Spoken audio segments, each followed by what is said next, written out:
Channel আইয়ের সাবেক উপস্থাপিকা ফারজানা ব্রাউনিয়া দাবি করলেন, রাজনৈতিক প্রতিহিংসার কারণেই তার প্রতি অবিচার করা হয়েছে।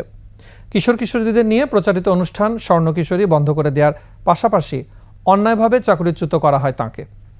বিভিন্ন সময়ে চ্যানেল কর্তৃপক্ষকে চিঠি দিয়েও কোনো উত্তর না পাওয়ায় মামলা করার সিদ্ধান্ত নেন। বিস্তারিত জানাচ্ছেন নাহিদ সিরাজি নিম্মি।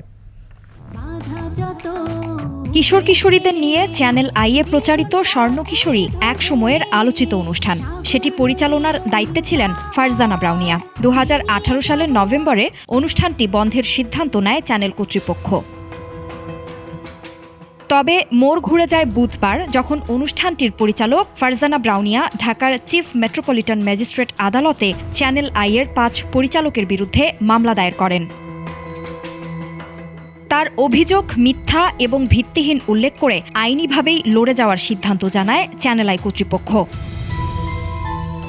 এ বিষয়ে ফারজানা ব্রাউনিয়া 21 টেলিভিশনকে জানান, 2018 সালে নিরাপদ সড়ক চাই আন্দোলনে ছাত্রদের পক্ষে কথা বলার জন্য তিনি প্রতিহিংসার শিকার হন। একমাত্র ওয়ালটন এসি দিচ্ছে 1 বছরের রিপ্লেসমেন্ট গ্যারান্টি।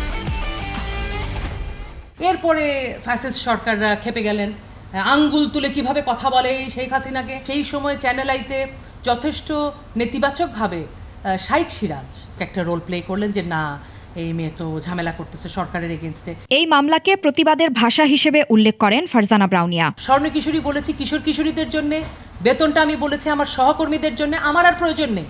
আমি কিন্তু এই চাকরিটা পেলে যে খুব বড় কিছু হবে আমার তা না, এই টাকাটা পেলে আমি যে একদম ধনী হয়ে যাব তা না, বাট আমি বলেছি you should not do it. কর্তৃপক্ষ ক্ষমা চাইলে বিষয়টি শেষ হয়ে যাবে বলে মন্তব্য করেন তিনি। আমাদের কথোপকথনের একটা জায়গা থাকবে। নাহিদ সিরাজি নিম্মি, 21 টেলিভিশন, ঢাকা।